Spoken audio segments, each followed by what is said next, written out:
Okay, we'll go ahead and get started again. I do want to go ahead and thank my colleagues who have been helping me throughout this entire time. I specifically want to call out Megan Trott, Peter Crandall, and Vane Wenderkill. Without them, I couldn't be standing here today. If I were to describe the collection in a nutshell, the title, Dutch Canal Engineering Maps, is a fair description. But this dry assessment leaves so much to be desired. It doesn't really do justice to the stories of transformation and human ingenuity that we can be found within. Today, I want to introduce you to a collection which I have come to love and respect. Before I begin, I want to invite you to explore the collection yourself. The QR code I have up on the screen will lead you to high-quality digital scans available on search words.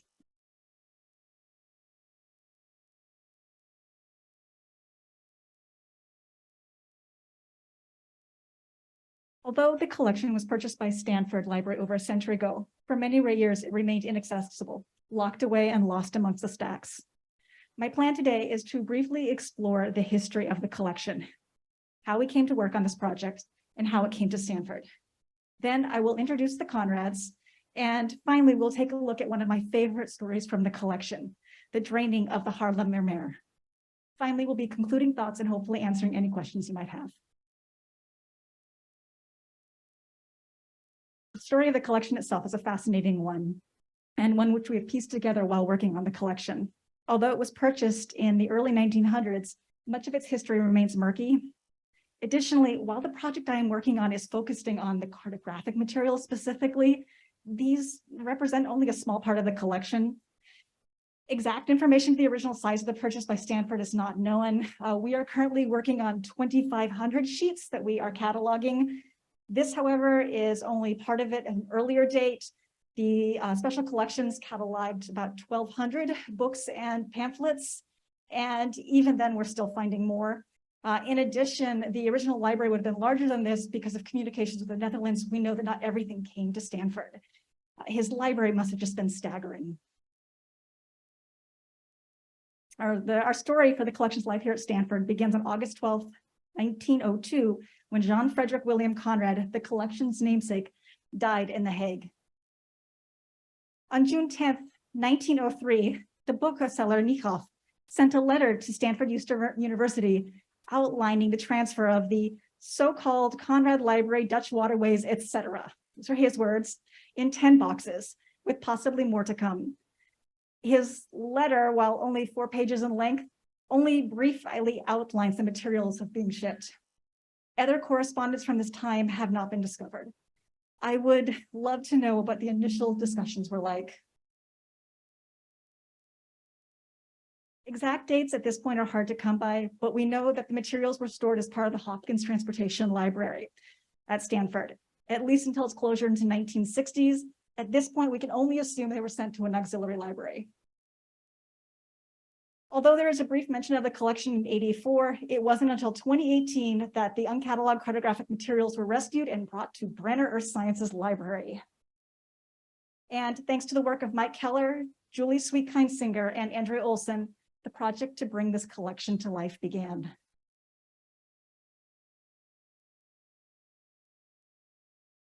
Yeah.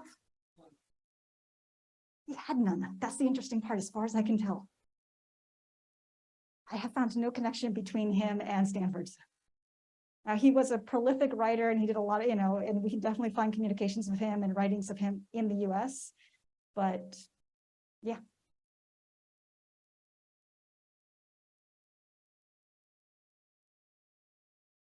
So it's difficult to appreciate the breadth of the materials.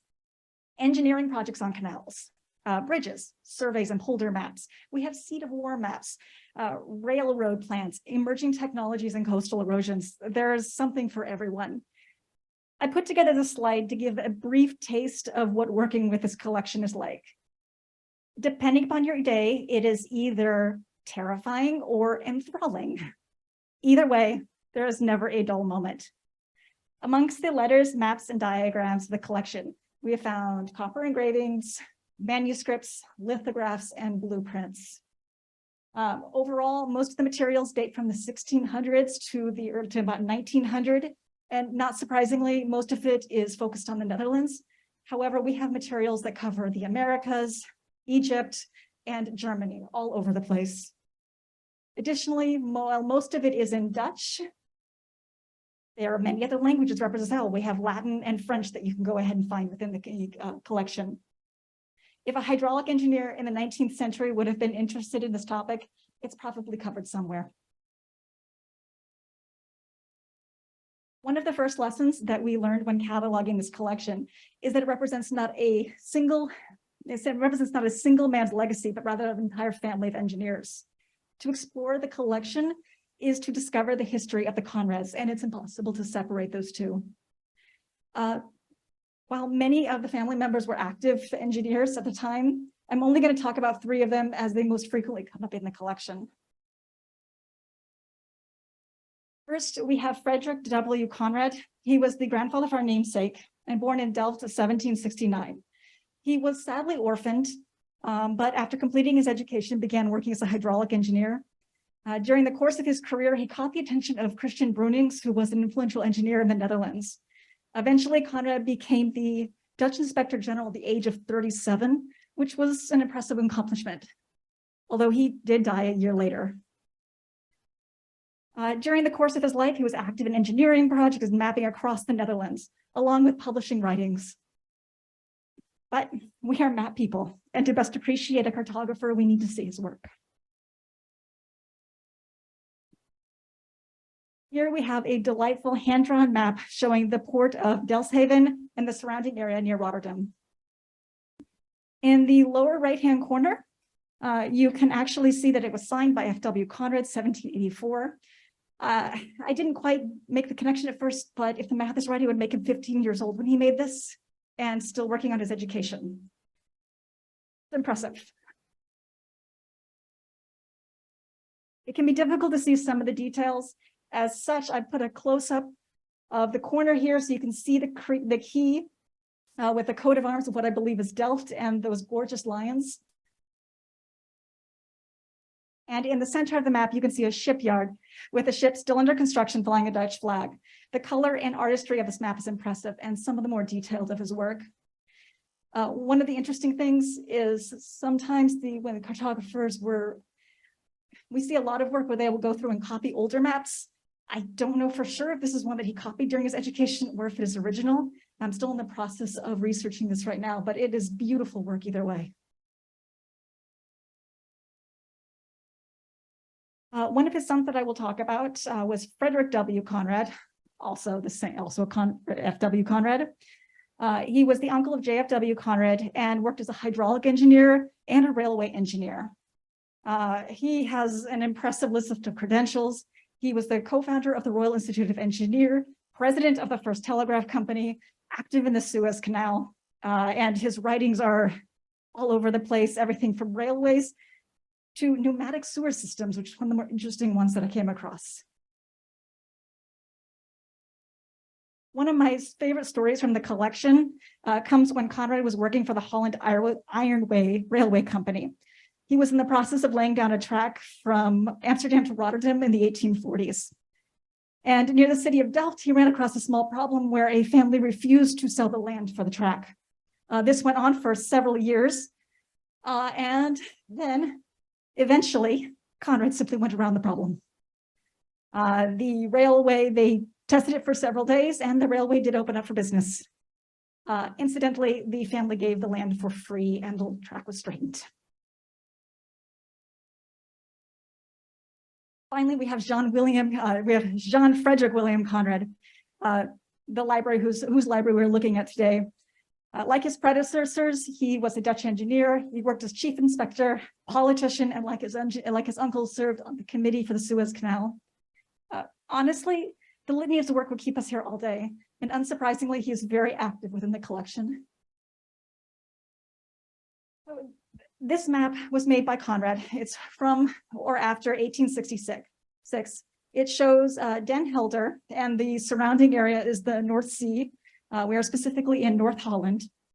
I admit at first it may not look much, but bear with me.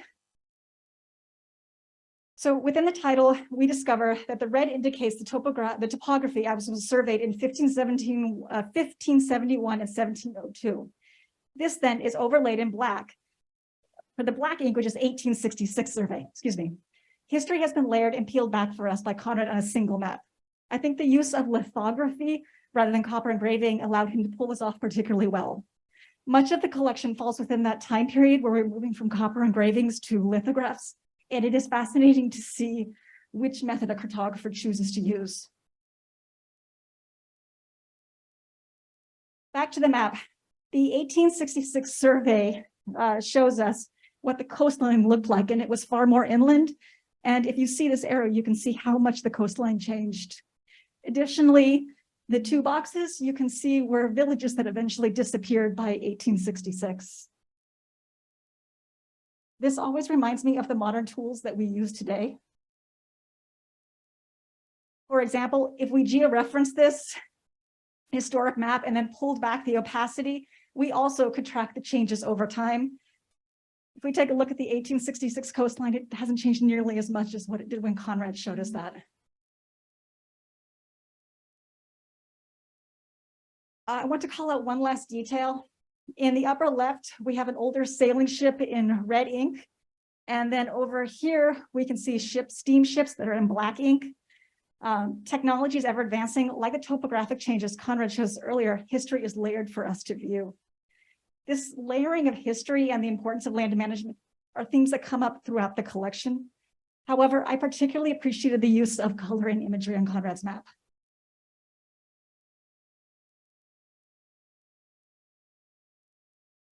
As mentioned earlier, the project I'm currently working on is to catalog and digitize these materials. And while not yet complete, we are well on our way. The high quality digitization has allowed us to work with the collection more than might have been possible, as many of these maps are fragile and prone to damage. And ultimately, taking these materials from paper to digital will allow them to be part of a larger body of knowledge. Hands down, one of the most intriguing tales we researched while working on this collection is the draining of the Haarlemmer Meer, also known as the Sea of Haarlem or the Water Wolf. While we were able to learn a great deal from our collection, it is only once we started reaching out and researching in other institutions that this story really came to life for us. So this gorgeous map is by Bolstra. It's from 1740. Each of the hand-colored portions that you see here denote a change in the coastline. The years are from basically 1531 to 1740. The surrounding area that you can see is topography, cities, and other areas. The Water Wolf is a large body of water in the north of Holland. It rested between these three main cities. It lives large in much of the writings of the time. And it could grow from 3 small lakes, which you will see here in a second once this goes around, and it grow to a massive lake, which by the 1800s will end up threatening Amsterdam. It's difficult to underestimate how dangerous this body of water was. Battles were fought on it. Ships drowned, drowned, and then villages disappeared. The gift that you are looking at tracks the growth from 1531 to 1740 and was based on Bolter's map. This was created by Megan Trott, my colleague. She georeferenced Bolster's map in QGIS and then created shapefiles by tracing the shoreline for each year, transforming the information from paper map to vector data. If you compare the 1531 shapefile with the Bolster's map, you can clearly see how the information was pulled. Extracting this information allowed her to better demonstrate to a modern audience how dangerous the waterway really was. But Bolster too recognized how dangerous it was. First, I want to show you how quickly you can see the shoreline was changing and disappearing. And additionally, those 3 cities on the map are all cities that were drowned or disappeared with time. I particularly want to point out the one in red that you see there.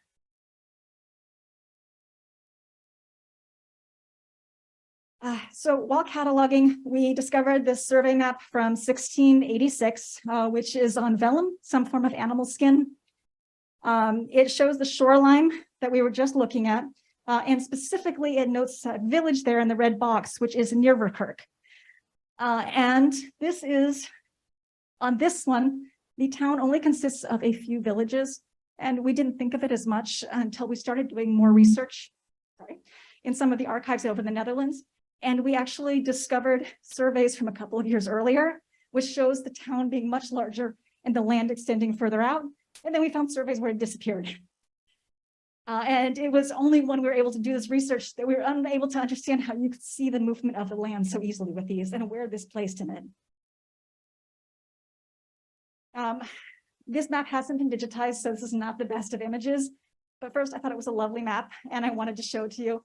This compass rose is just gorgeous. And second, I thought it was a lovely example of how researching can help us to better understand the materials that we were working with. But back to Bolster's map, I do want to touch upon the artistry before I leave. There are 3 ships on the lake that you can see, and these close-ups just show you the type of detail which you're able to find on the map, and they are absolutely gorgeous.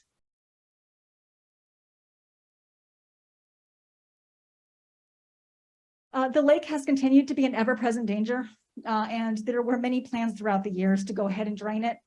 This is one of those plans. This is showing it after it would have been drained. It's from around the 1750s it was published.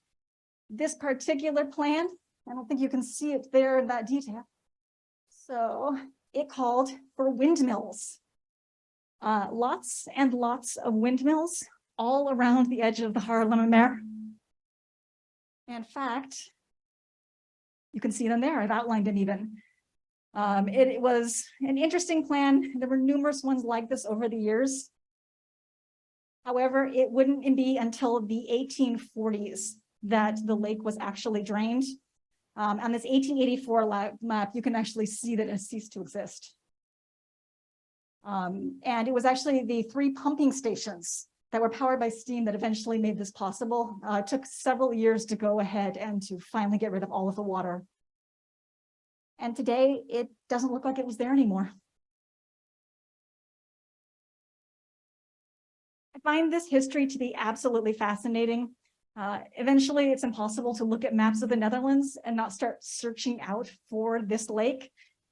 It has become my touchstone for deciding the age of a map. The first thing I do is look for it and say, has it been drained yet or not? Perfect, I know about what I'm talking about.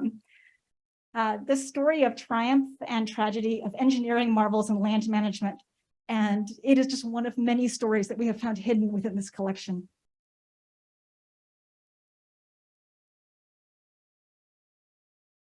So I'm unable today to conclude today without showing 2 of my favorite maps. This absolutely stunning manuscript map is from the 1800s. It shows the River Isel and parts of the Rhine and the Waal. It's 36 sheets. Let me get this measurement right. And it's 7.5 feet by 21 feet when all put together. It is an absolute monster. It has incredible detail. If you go up close, cities, towns, and gardens all become clear along this river line. There are hundreds of names and places listed on this map, and unfortunately are not easily accessible due to the limits of cataloging. The second map I want to show is this charming property map from Germany. If you were to look for a map of House Bimmen in our collection, you would find a couple, but this is probably the best, at least in my opinion. I wanted to show you a close-up. This house is just absolutely picture perfect, and this survey map has some really interesting discussions on it. Everything from could not complete the survey due to high winds, or this particular charming tree. A lovely discussion throughout the map. But I wanted to return to my earlier survey or map. Despite how it looks, House Bimmen is visible on this map if you can find it. I can give you a hint and get a little bit closer until you get very close, and then you can finally find it again. At one time in history, I may not have made this connection between these 2 maps. Digitization has allowed me to work with the collection and find this property on the larger survey. But there are other solutions. Eventually we hope to put these maps in Earthworks, Stanford's online search tool for enabling access via geographic solution or geographic location. The other solution that I'm excited about is actually what David Rumsey talked about today, which was the machines reading map, and eventually being able to use text searches on these maps in order to pull together a large number of them. As collectors and institutions around the world digitize and make their data available, pieces of history are starting to come to life. Digitizing these historic materials and making them available is important for future research and our understanding of the world. The work in our collection would not have been possible without this. Thank you very much. And I would also like to say, if anyone is interested in these maps and would like to come see them, please reach out to me. Nothing would make me happier than to come show my maps. You may never escape again, but please do feel free to come. Thank you, Brynn. We have time for maybe one or two questions. Yes, sir. Hold on a second. So we kind of have an opposite problem right now in Salt Lake City, where the Great Salt Lake is disappearing. What was the source of that water, and why was it not, did it not have a natural outlet? Is it surrounded by mountains or? You know, that unfortunately occurred earlier in history than what I was actually looking at. So the history of how it came to be there. I do know that there were various times during battles where areas were flooded. I know that there were a bunch of different things that occurred historically, but I have not looked on the early history for how it grew to that point. All right, I think we're going to move on to keep things rolling here. Brynn, thank you very much.